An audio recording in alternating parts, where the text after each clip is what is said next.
Grande. Fala, D'Angelo. Tudo E jóia? aí, joia, boa noite, meu Boa caro. Como é que tá noite. você, família, tudo bem? Tudo jóia, tudo tranquilo. Maravilha.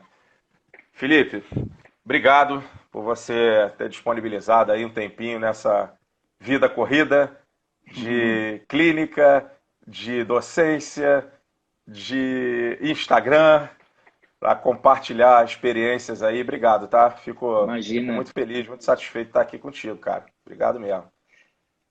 A gente já é parceiro, por exemplo, de IPOG. Eu tenho o prazer de te receber lá no Instituto, né? Especialmente aqui no Rio de Janeiro também. O pessoal sempre fica encantado com as tuas apresentações. Então, para mim, realmente é um prazer, viu? Olha, Dr. Felipe Abdala, ele é especialista em fisioterapia esportiva pela SONAF. Ele é doutor em saúde e desenvolvimento da região Centro-Oeste pela Universidade Federal de Mato Grosso do Sul e atual presidente da SONAF Brasil. O currículo é extenso, a gente pega uns 3 itens aqui, mas o currículo é bem extenso. Felipe, mais uma vez, obrigado, a palavra é sua aí. Não, eu que agradeço o convite. Na verdade, a gente está junto faz um tempo e a gente não se conhece pessoalmente, né? É uma loucura É isso. incrível, é uma loucura, cara. Já fui, acho que 2 ou 3 vezes para o Rio para fazer a aula lá e a gente acabou não se encontrando. É incrível. Mas tá tranquilo, né? Isso daí é de menos. Mas é um Vai prazer estar acontecer, falando. Ah, vai, certamente que sim. vai É um, pra... acontecer. é um prazer estar falando aqui para vocês e principalmente da área que a gente gosta, né? Que é a parte de fisioterapia voltada para ortopedia, pós-cirúrgico, recurso físico, é o que a gente estuda há um certo tempo. Fizemos pesquisas em cima disso, dessa área, e a gente tem utilizado hoje, né, D'Angelo, a favor as redes sociais para tentar trazer informações, né, que a gente tem observado muitas mesmo, muitas informações em redes sociais que a gente fala, nossa, será que, né, não vale a pena a gente também tentar fazer o contrário, jogar algumas coisas boas, porque a turma só gosta de falar coisa ruim, né? E a eletro, termo, foto ou os recursos físicos, parece que é o carro-chefe da turma bater firme, né? Mas a gente entende, mas a gente tenta passar algo que realmente vale a pena, a gente faz pesquisa e dá uma olhada, lê, estuda, a gente estuda todos os dias, né? Lê artigo, entende, faz aplicação clínica para ver se realmente é bom ou não, e tenta trazer para o público, para a turma, que vale a pena ser fisioterapeuta sim, utilizar as melhores ferramentas, os melhores recursos, ter aquele famoso leque de opções de tratamento e não ficar apenas focado em algo que a evidência fala que é superior e não, e tal. Então, acho que é mais ou menos assim o bate-papo de hoje. Perfeito, concordo.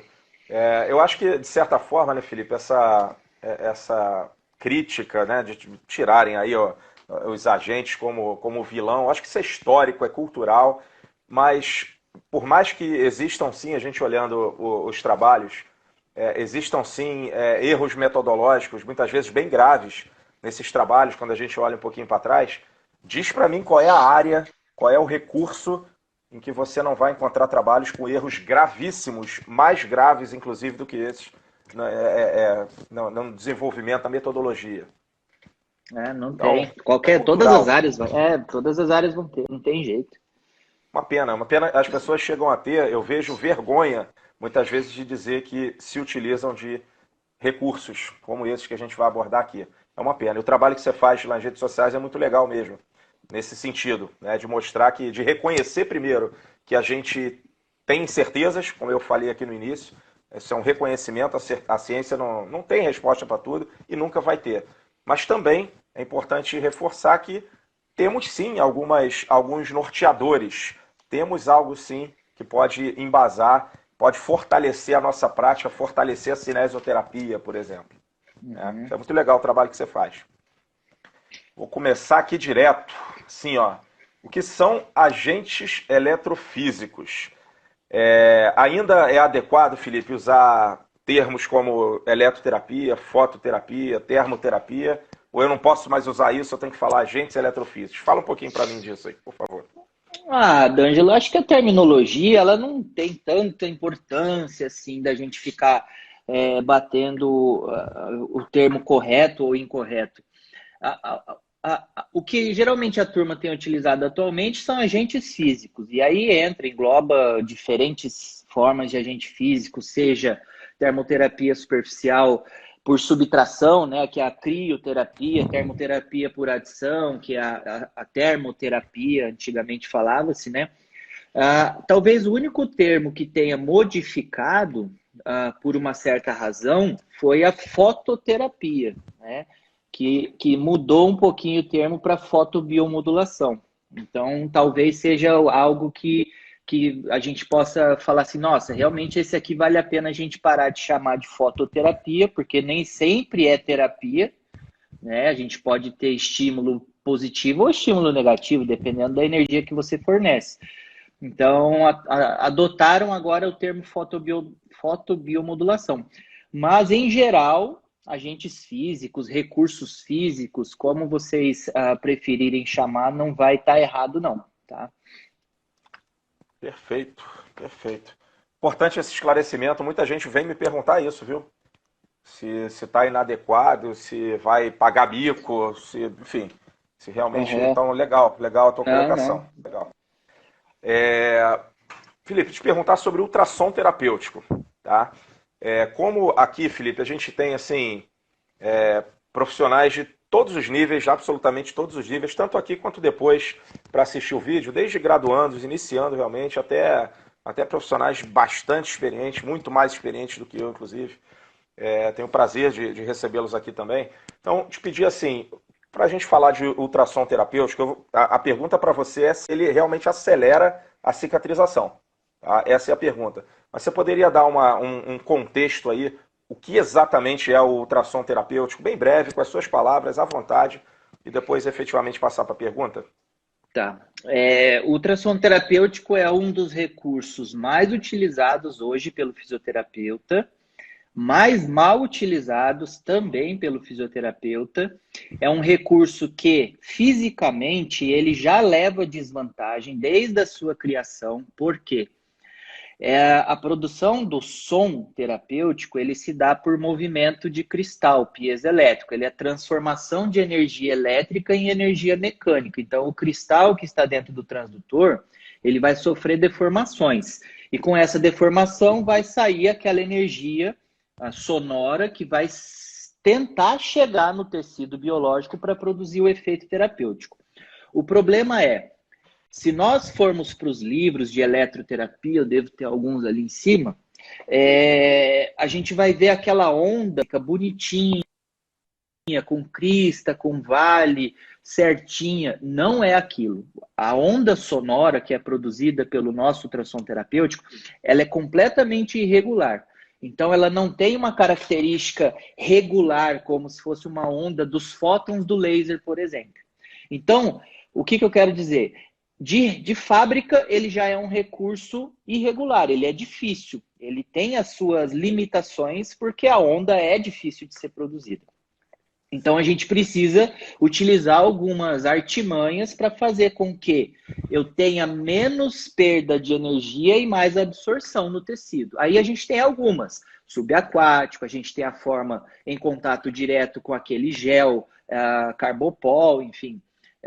Tudo isso para tentar fazer com que a energia consiga ser absorvida pelo tecido, tá? A maioria das vezes, é importante falar isso, que cada barreira de tecido a gente tem perda de energia, porque cada tecido tem um coeficiente de absorção. É como se ele ficasse com um pouco da energia que você está dando ali, né? Então, dependendo da profundidade da lesão, do tipo de tecido que você está trabalhando, às vezes não chega à intensidade que você colocou no equipamento. Então, esse é um outro problema importante. O cálculo de energia que você vai depositar para o tecido lesionado. E será que ele vai chegar? Isso também influencia. Se eu estou atendendo, por exemplo, eu sempre dou esse exemplo, pessoal, uma tendinopatia de glúteo médio, de uma senhora que tem um quadril desse tamanho aqui. Ó. Você acha que vai chegar um equipamento que de fábrica já é irregular? E aí você fala que o equipamento não produz efeito terapêutico, não funcionou na minha paciente? Mas peraí, você que tem que fazer o raciocínio clínico e saber se vale a pena ou não utilizar nesse caso, né? Muitas vezes a gente espera demais de um equipamento que talvez ele não vá te ajudar naquele momento. Agora, ele é cicatricial? Não. Ele ajuda, ele acelera o processo de reparo, desde que ele seja utilizado na fase correta de lesão, né? Não adianta você pegar uma lesão muscular, eu dou esse exemplo porque é fácil de entender, uma lesão muscular, seja grau 1, grau 2, estiramento, que for, com ruptura de fibra, e esse paciente que machucou esse músculo não fez o gelo, não fez o tamponamento inicial, ou seja, teve aquele extravasamento de todo o plasma, aquele tecido, vai se formar toda aquela fibrina, aquela cola. Aí ele vai primeiro para casa, depois ele vai no médico na segunda-feira, para o médico prescrever medicação anti-inflamatória, solicitar um exame de imagem, para depois ele retornar na consulta e depois ele encaminhar para o tratamento fisioterapêutico. Esse período de lesão até o início do tratamento, já foi o tempo de você ter utilizado o ultrassom com benefício de reparo tecidual. Talvez você não tenha mais efetividade do equipamento com essa perda de tempo que você teve com o paciente, né? Provavelmente ali já formou cicatriz, que é o que todo mundo chama de cicatrização, que é a substituição do tecido muscular por fibrose. E isso a gente não quer. Aí a gente pega um paciente desse com 3 semanas de pós-lesão, fazendo ultrassom, achando que ele vai reparar o músculo. Não vai, infelizmente não vai. Ele pode dar estímulo, mas ele poderia ser melhor aproveitado numa fase adequada. É isso que eu quis dizer. Eu vejo você falando, Felipe, inclusive é muito importante, nas tuas publicações, muito sobre dosimetria, sobre cálculo. Nossa, isso tem importância, rapaz, única. É sempre muito bem-vinda, viu? Essa instrução que você dá, rapaz. Muito bem-vinda. A situação da dosimetria, ela entra para qualquer agente físico. Seja gelo, se você errar o tempo, você não vai ter o efeito.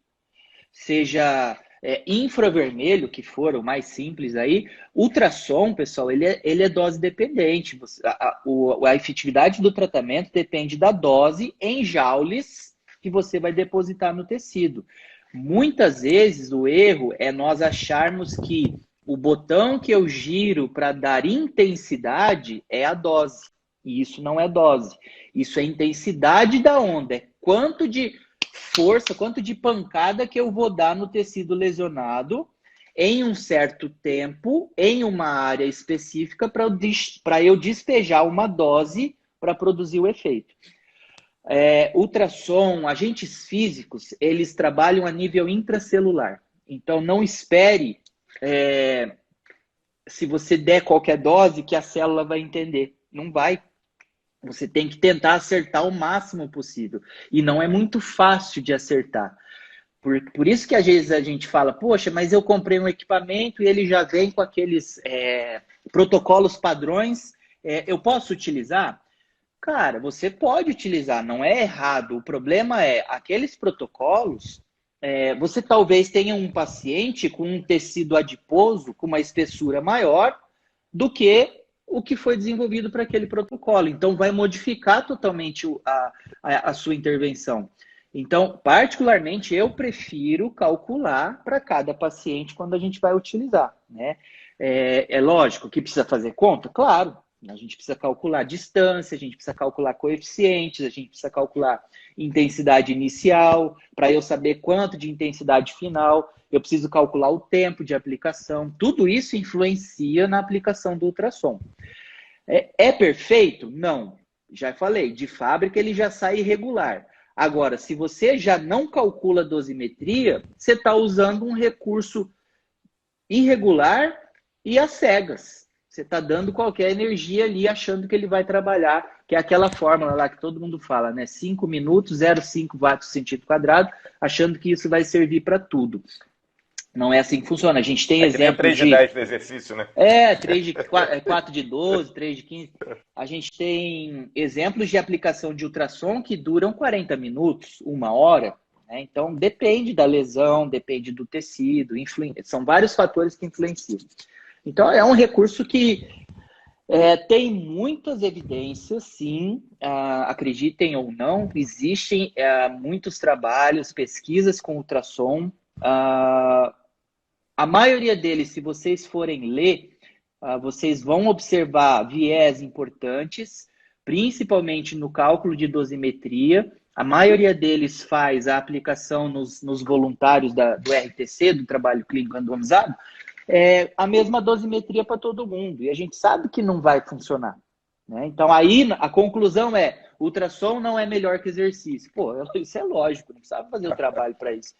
Você usou a mesma dose para todo mundo. A gente tem trabalhos publicados na American Journal of Sports Medicine de ultrassom, um dos grandes trabalhos publicados para lesão muscular. O próprio paciente que fazia a aplicação de ultrassom. Pô, nem na clínica lá do SUS os caras estão fazendo isso mais, que eu saiba, né? Aí os caras pesquisam isso e falam: não, o ultrassom não foi melhor do que o exercício para lesão muscular. Então, é complicado. Precisa ler. É lógico que acho que foi até hoje a turma batendo lá na postagem de ultrassom de outra que falou que ultrassom não serve para nada e o trabalho era aquele. E chamou atenção, e aí o objetivo, a gente entende que você quer movimentar a tua rede, você precisa ter comentários, você precisa ter divulgação, etc. Mas eu não vejo, talvez, com bons olhos essa abordagem do fisioterapeuta. Eu não vejo um médico cirurgião de joelho falando que o enxerto e o parafuso que ele usa de tal lugar é uma bosta, que não funciona. Eu nunca vi isso em rede social.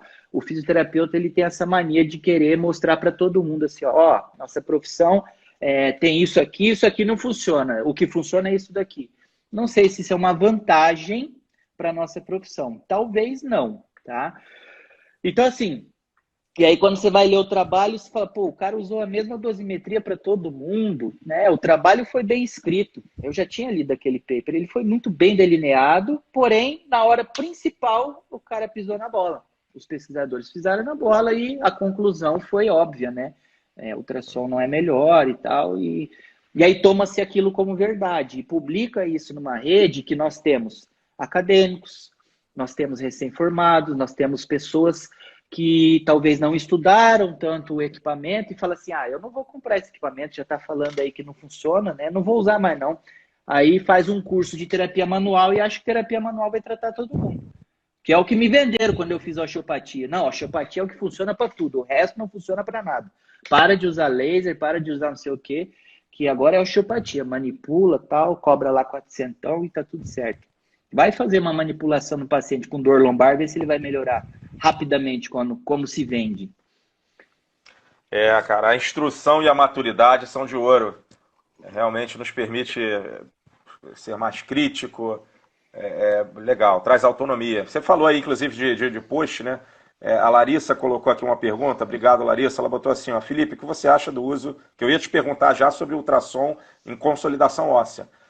Mas ela já botou aqui, então, o uso do ultrassom terapêutico estacionário com baixa dose para o tratamento de fraturas. Outro dia postei sobre isso e um guru de Instagram printou e atacou meu post. O guru de Instagram tem bastante, viu? Olha, Larissa, é uma baita ferramenta, tá? Existem algumas dificuldades, por exemplo, você está falando aí de uma fratura. A dificuldade, eu vou te dar uma dificuldade minha como clínico. Raramente eu recebo um paciente pós-fratura.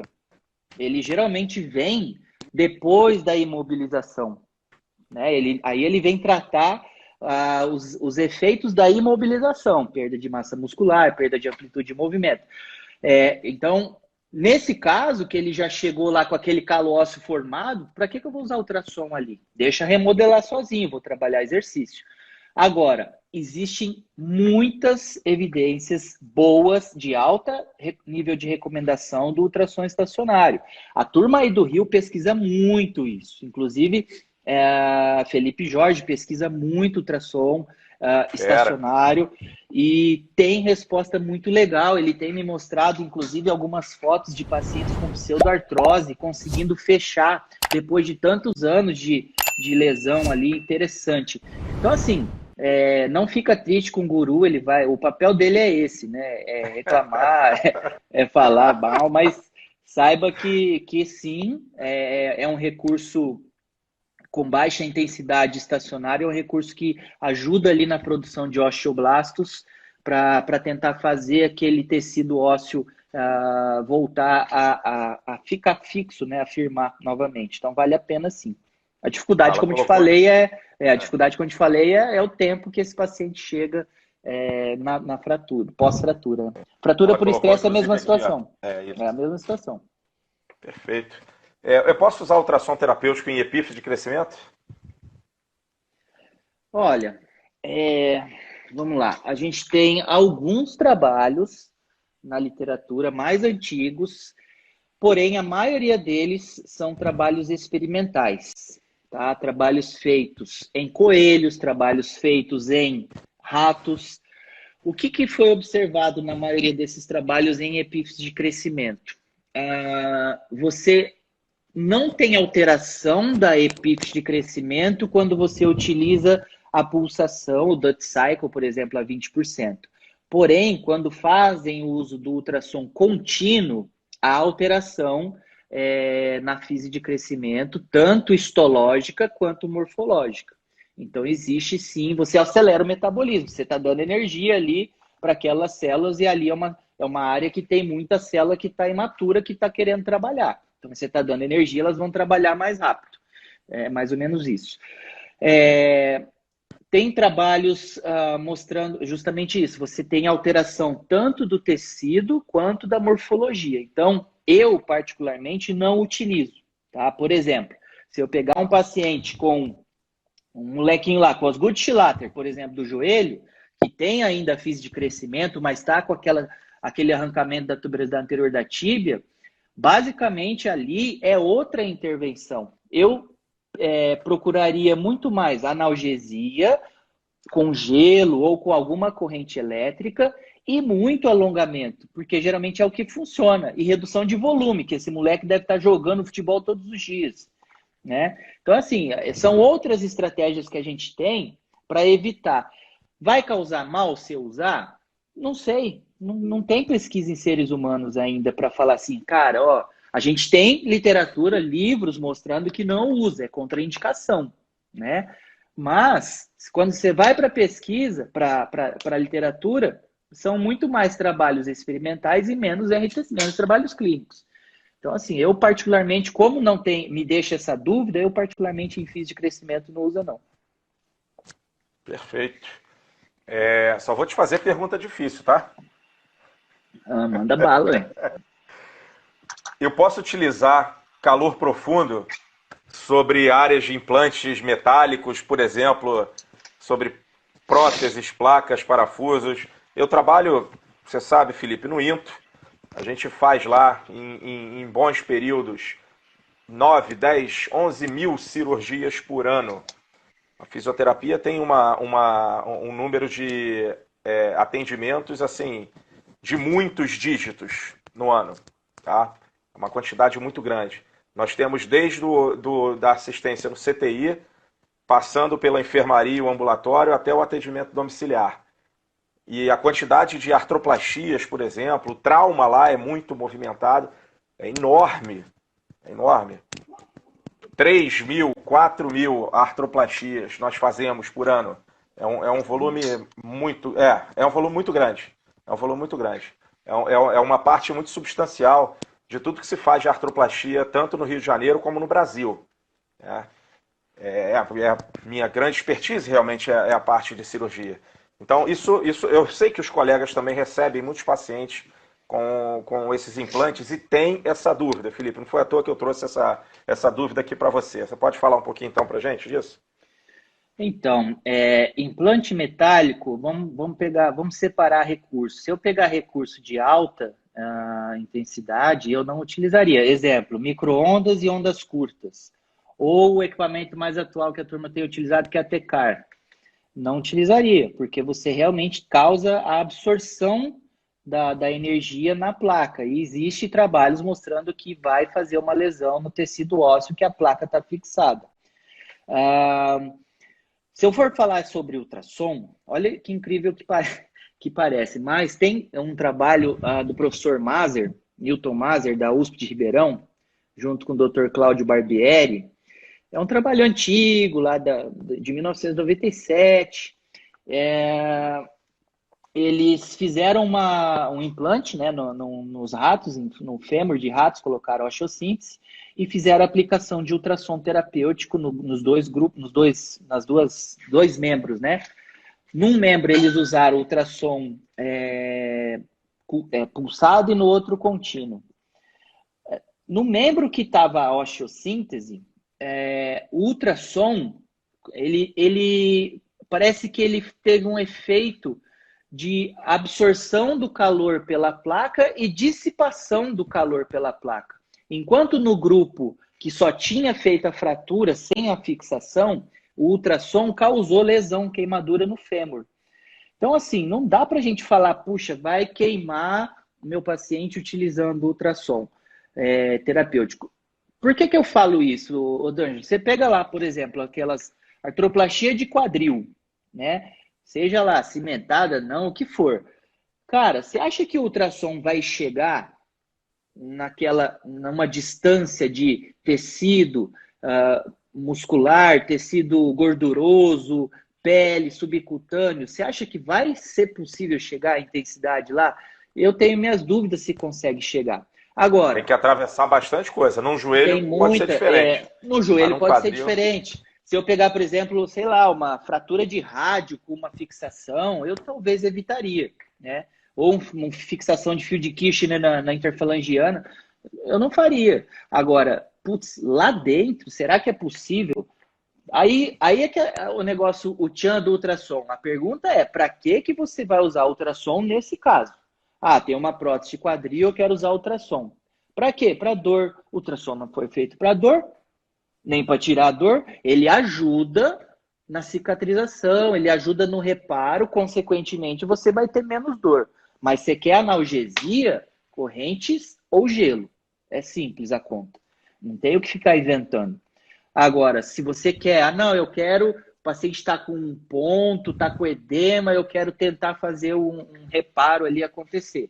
Beleza, toma cuidado com a intensidade, observa realmente se você não tem outro recurso para utilizar e utiliza o ultrassom. Agora, alta frequência eu não utilizaria. Ondas curtas, micro-ondas, até porque eu nem tenho mais aqui na clínica. Perfeito. Você tocou em algo que eu até anotei aqui para falar contigo, né? Há de se pensar sempre se há alguma intervenção alternativa, até mesmo se não fazer nada também pode ser interessante. Às vezes é melhor. Então, legal você ter tocado nisso. Legal. Você falou de foto. Aliás, tem uma questão aqui do Luiz. Obrigado, Luiz. Boa noite. O uso da microcorrente associado ao uso do laser e do ultrassom. Você já trabalhou dessa forma? Não, eu não gosto, eu não uso microcorrente. Particularmente é um dos equipamentos que eu não estudei. Eu não parei para estudar, para ler sobre. No comecinho eu li um pouquinho, quando eu comprei um equipamento que vinha com uma microcorrente, eu li um pouco, ação enzimática, regeneração rápida, enfim. Mas é um recurso que eu ainda não entendi o objetivo dele, né? Então, assim, eu não utilizo na minha prática clínica, muito menos associado a outros recursos. Associado a laser ou ultrassom também não. Perfeito. Você citou lá no início, Felipe, fotobiomodulação. Te perguntar então o que é fotobiomodulação. Eu sei que você já sinalizou, mas só para a gente consolidar para os colegas aqui. E te perguntar se ela pode ser utilizada em áreas, por exemplo, com tumor ósseo. Tá, fotobiomodulação é uma palavra gigante, mas cada uma tem um significado ali. Foto vem de luz, bio é vida e modulação porque você modula a vida da célula por meio de luz. Qual luz? Geralmente laser ou LED, né? São os dois tipos de fotobiomodulação que você pode utilizar. Existe a fotobiomodulação por ultravioleta? Sim. Existe por infravermelho? Sim, também. Também é luz, tá? O que diferencia é o comprimento de onda e potência. Mas a utilização de fotobiomodulação em tumores, seja ósseo, qualquer outro tecido tumoral, se você não estiver fazendo terapia fotodinâmica, que é a PDT, eu não utilizaria. Por quê? Porque a gente sabe que o laser são fótons, é luz, é energia que você está jogando para dentro da célula. A maioria dessa energia vai ser perdida. Isso chama espalhamento de luz. Você vai ter perda de energia e não vai ter efeito algum. Mas uma parte dela vai ser absorvida. Aí é que tá, você vai ter absorção. A maioria das vezes essa absorção acontece pelo citocromo C oxidase, que é uma enzima terminal da respiração celular dentro da mitocôndria. O objetivo de você dar mais energia ali é fazer mais ATP funcionar. Você ter mais ATP, mais aporte de energia, além de outras produções, óxido nitroso, enfim, radicais livres, etc. E essa energia, a maioria das vezes, acontece para fazer divisão celular. E se eu estou com uma célula tumoral, vai dividir, porque a gente já viu isso inúmeras vezes. A mesma situação, quando a gente está falando de célula tumoral, eu estou falando de tecido infectado, bactéria.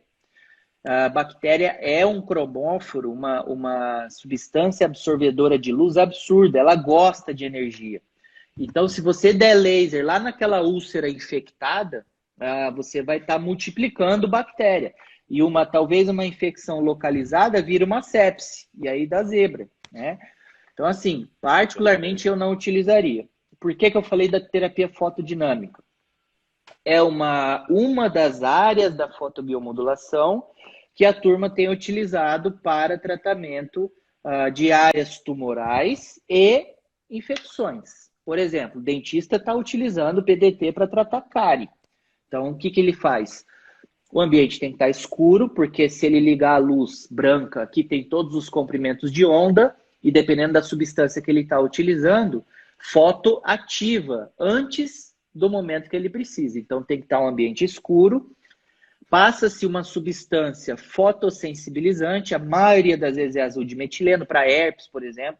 Azul de metileno fica corado ali o tecido, isso cora a parede do tecido e também a parede celular da bactéria ou do tecido tumoral. E aí entra com um laser ou com LED, uma fotobiomodulação. E quando você joga o laser na presença dessa substância, acontece a formação de um oxigênio, chamado de oxigênio singleto, que é um oxigênio que o tecido não consegue sobreviver, nem a bactéria. Então, você tem uma destruição tecidual ou do tecido da bactéria sem que comprometa o tecido ao redor. Exemplo da quimioterapia que faz a destruição de tudo, independente ou da rádio. A terapia fotodinâmica não, ela é localizada, né? Mas assim, no Brasil a gente tem um centro de pesquisa que é o IPD lá da Univap, São José dos Campos, a gente fez o mestrado, que os caras pesquisam a terapia fotodinâmica a rodo, né? E nos Estados Unidos isso é feito já tem procedimentos cirúrgicos de remoção de tumor utilizando laser, né? Utilizando laser e substâncias. Então assim, se você não estiver utilizando terapia fotodinâmica, eu não faria laser nem na área se for, por exemplo, um tumor ósseo do fêmur e o paciente com uma bursite subacromial. Eu particularmente não faria, porque o laser tem efeito sistêmico, né? A gente sabe que você tem toda a técnica de efeito sistêmico no corpo por causa da irradiação no sangue. Então, eu não faria, não. Perfeito. Em quais situações pós-cirúrgicas, ou em traumatologia, ortopedia no geral, Felipe, você acha que ainda vale a pena utilizar, por exemplo, um infravermelho?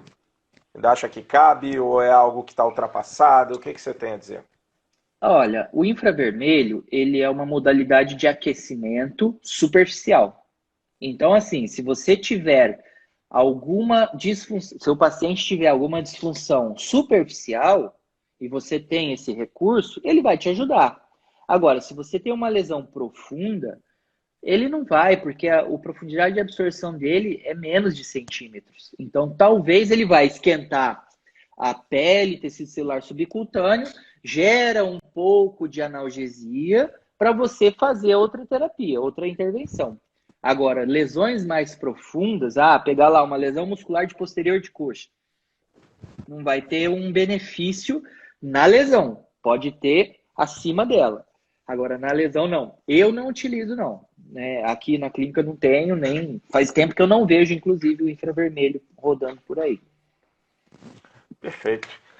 Você sugere algum recurso eletrofísico para desinibição muscular? Porque já há muito se fala de inibição artrogênica, mas ainda a gente sabe que existe, os estudos estão crescendo, né, se tem muita dúvida ainda, muita incerteza sobre o que é melhor, né, fazer, se você realmente desvia da intervenção, eu diria assim, coloca uma intervenção específica visando isso, ou você, por exemplo, trabalhando alguma valência muscular numa cinesioterapia, você já de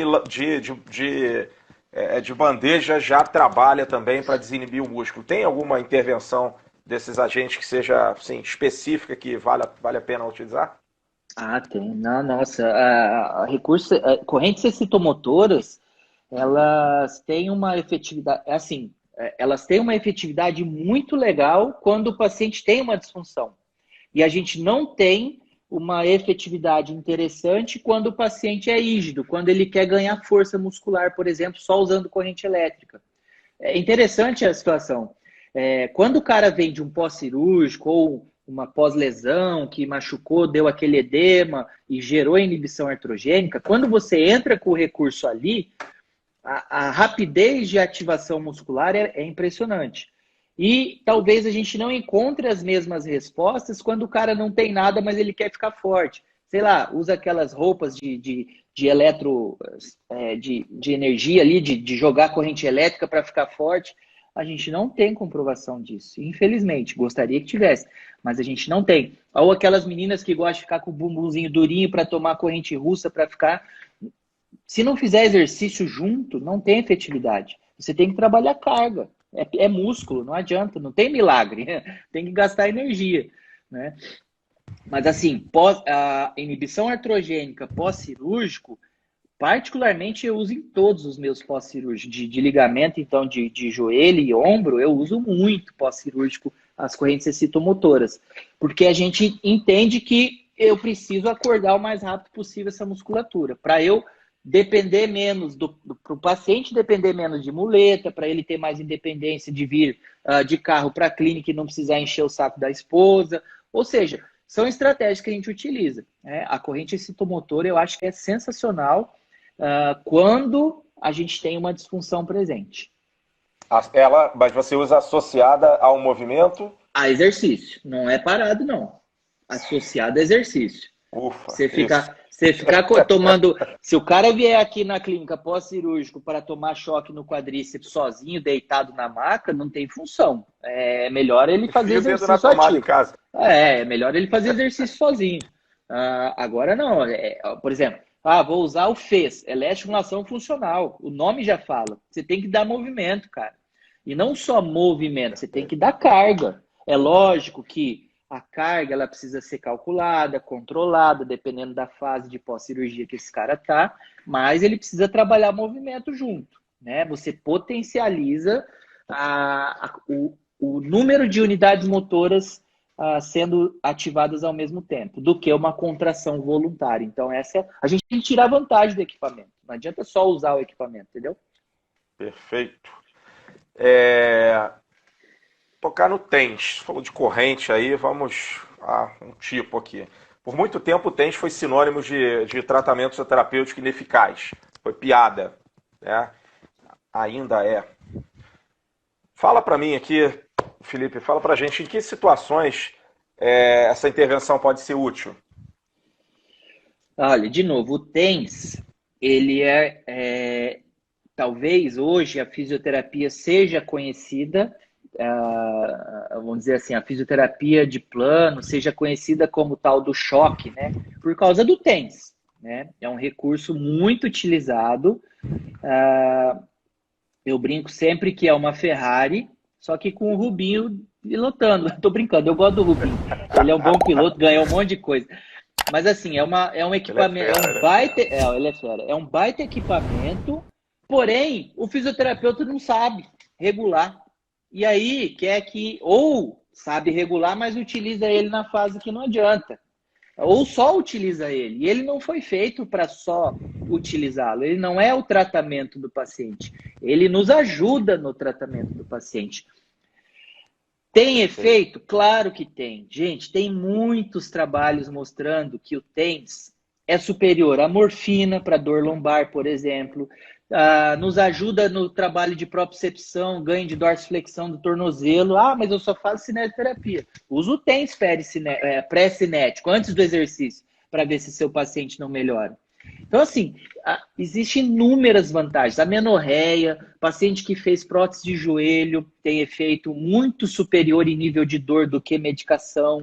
Então, assim, são recursos que nós temos de ferramenta disponível, mas nós preferimos falar assim, não funciona, não serve para nada, do que realmente estudar o equipamento, saber modular parâmetro, que não são todos que conseguem regular parâmetro de equipamento, acham que o TENS são aquelas 4 modalidades ainda, né?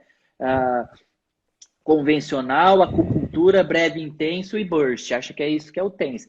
E não é só isso. Tem alta frequência, tem baixa frequência, tem VIF, tem PENS, por exemplo. Então, assim, cada um tem uma efetividade interessante. Você pode utilizá-lo durante o exercício. Hoje mesmo eu estava utilizando com um paciente que fez uma cirurgia absurda de joelho, quase todos os ligamentos, e evoluiu para uma artrofibrose.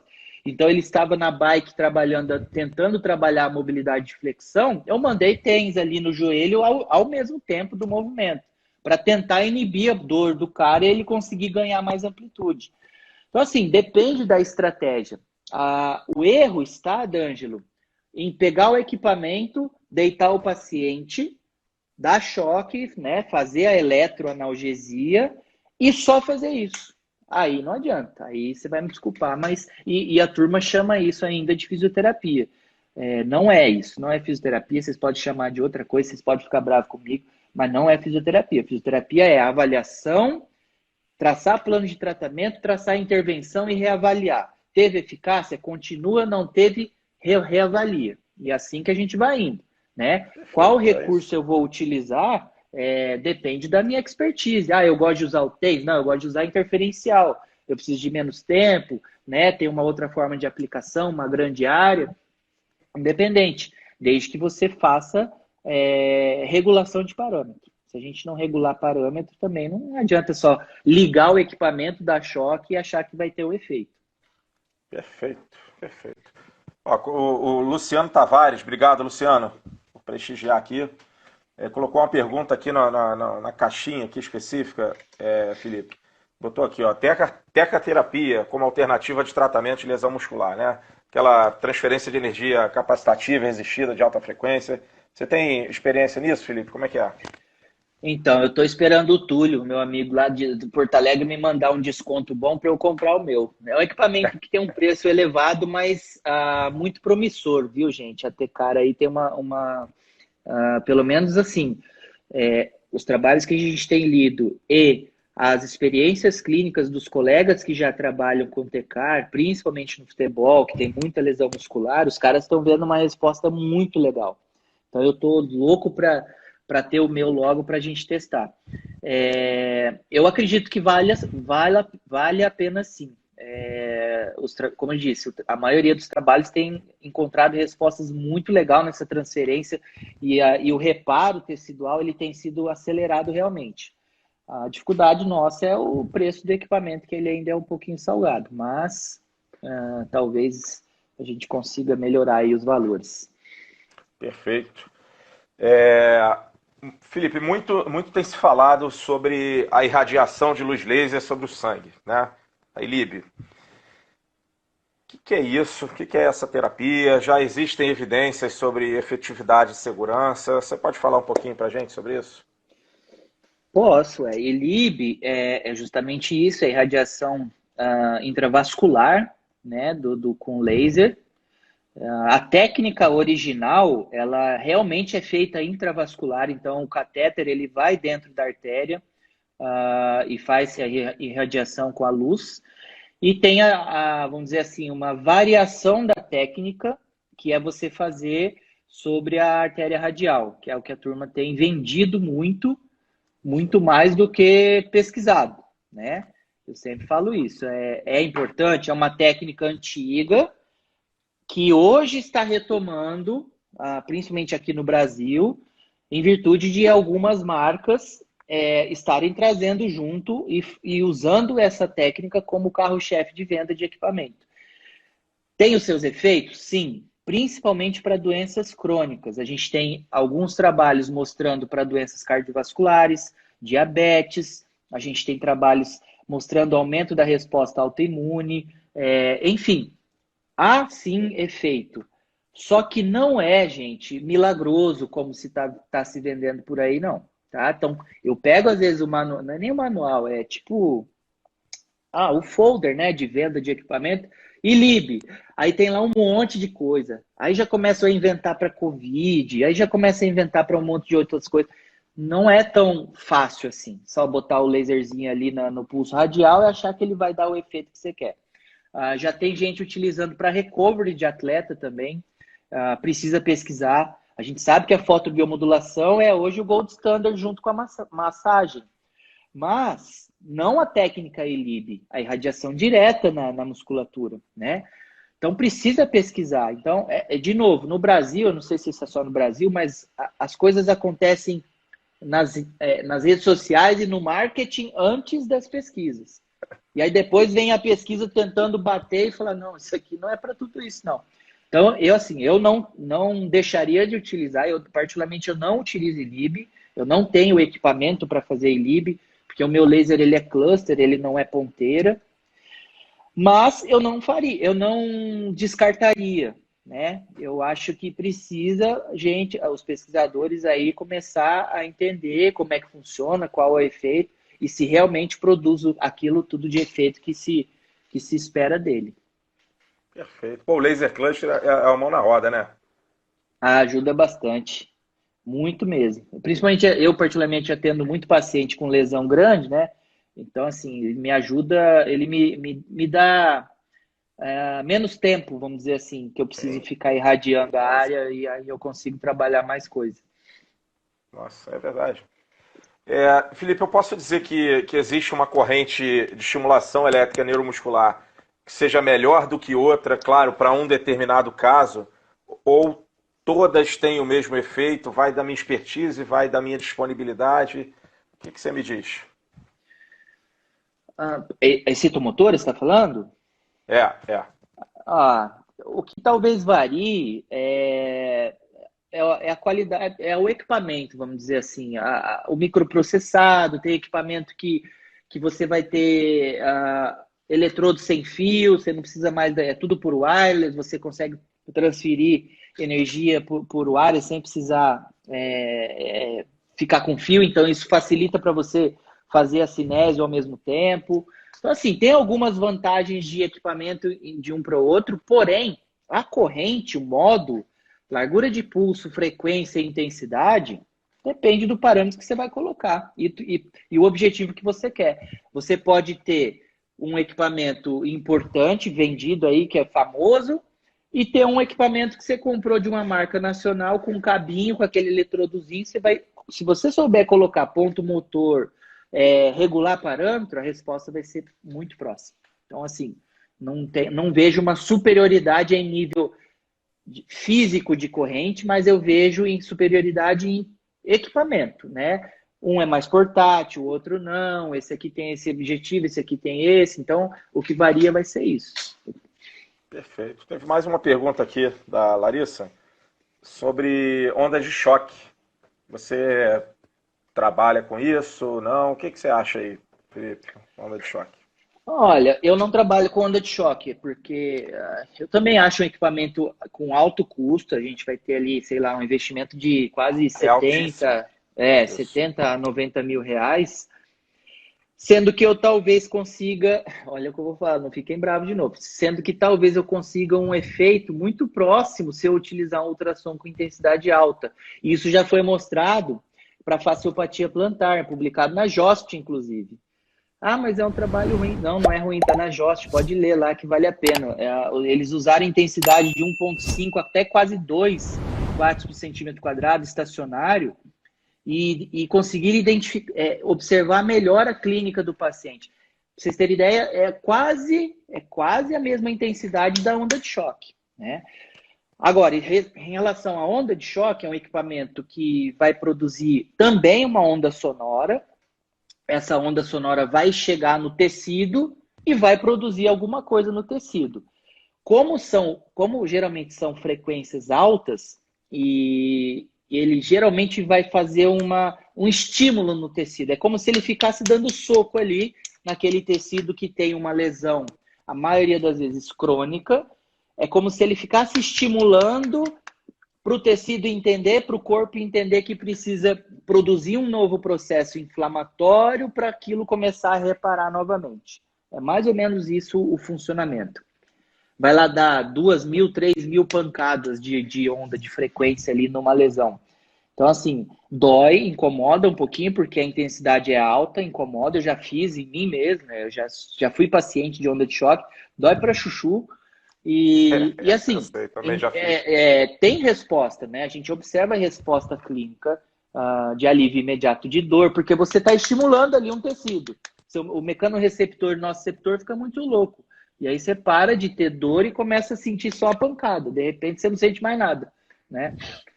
Então, assim, vale a pena. É um equipamento que talvez valha a pena o fisioterapeuta ter se tiver bala na agulha, né? Eu não estou com essa bala toda, não. Ó, teve mais uma pergunta aqui. Obrigado pela pergunta. Tá aí, ó, você deve estar vendo aí, Felipe. Eletrólise percutânea intratissular, né? Não sei se eu vou falar besteira, eletroacupuntura, com corrente galvânica, enfim. O que você me diz aí disso?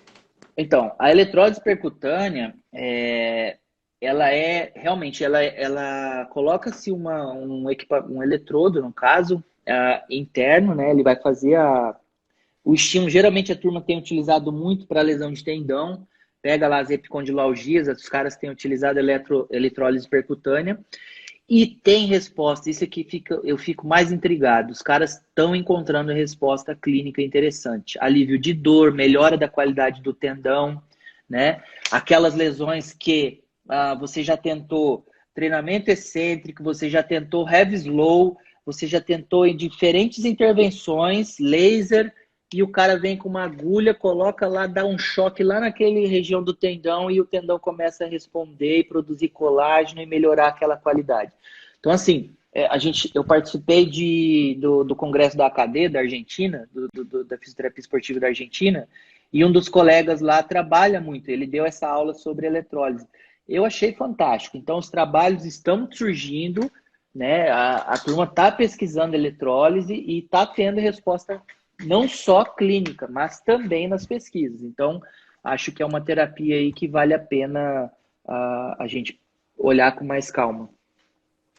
Perfeito. Então, já caminhando para o nosso final aqui, você considera, então, os agentes eletrofísicos como coadjuvantes da cinesioterapia na maioria dos casos de traumatologia, ortopedia e esportiva? Sim. De luxo, fundamental, mas ainda como um coadjuvante. Coadjuvante. Eles nos ajudam muito quando nós soubermos utilizar parâmetros. Se a gente colocar mesmo como coadjuvante aleatoriamente, é melhor não utilizar. É melhor você fazer outra intervenção. Agora, quando bem utilizado, regulado o parâmetro, é uma baita ferramenta que nos auxilia na melhora do paciente, ou no objetivo de ganho desse paciente. Então, acho que vale a pena. Sem dúvida. Potencializa, né? Eu concordo. Felipe, como eu faço habitualmente no final, como última pergunta, faço agora também aqui. 2 dicas de ouro do Dr. Felipe Abdala aos fisioterapeutas a respeito dos agentes eletrofísicos. Poxa, 2 dicas de ouro. Ah, tá, então tá. A primeira, não acreditem 100% nos gurus do Instagram, não, isso é brincadeira. Assim, acreditem sim, os equipamentos nos ajudam muito, tá? Desde que nós tenhamos raciocínio clínico em cima deles. Segunda dica importante, calcule a dosimetria, calcule parâmetros dos seus equipamentos, porque os seus pacientes são diferentes. Não adianta vocês quererem utilizar protocolos para todo mundo, daqui a pouco você vai se frustrar com o equipamento e vai achar que não funciona mesmo, mas aí o problema não é o equipamento, o problema é você, né? Então, assim, leiam, estudem, tenham as dúvidas e procure seguir não só a rede social, mas participar de discussões das pessoas que realmente pesquisam agentes físicos. Vou dar exemplos aqui simples. Ó. Professor Nivaldo Parisotto, todo mundo deve conhecer. Professor Kleber Ferrarese, professor Alexandre Cavalieri, professor Felipe Jorge, professor D'Angelo, né? Professor Baldan, Cristiano Baldan, Richard Liebano. São caras que perderam talvez aí 20, 30 anos de vida pesquisando agentes físicos. E são caras que você não vê assim, isso aí não funciona, bota lá na rede social e... São caras que batem, pô, não funciona? Beleza, não funciona por causa disso, disso. Né? Então, acho que assim, vale a pena a gente ter essas referências, estar junto deles, tirar dúvida com os caras, que os caras são muito acessíveis, e calcular parâmetros de equipamento. São as duas dicas de ouro que eu daria. Maravilha. Ó, tem até, vale a pena aí, ó. Colocaram aí, você tem algum livro ou artigo com dosimetria para a parte ortopédica? Eu tenho uma dica, se você me permite, Felipe. A minha primeira dica é ficar de olho no teu perfil. Essa é a minha. Agora pode apresentar a sua aí à vontade. Aqui, ó. A minha dica é esse cara. Vocês estão aí no Rio, ó. Um dos caras que mais estuda ultrassom terapêutico, Felipe Jorge. Esse aqui é um livro específico para fraturas, para quem atende muito aí ortopedia e traumato, né? Traumato, no caso. Uso clínico em consolidação de fratura. Né? Acho que a Larissa tinha perguntado ali. Então, assim, acho que vale a pena ter esses perfis aí. Depois vocês podem me mandar lá no direct também, que eu coloco o @ da turma toda aí para vocês começarem a seguir esses caras, que vale a pena.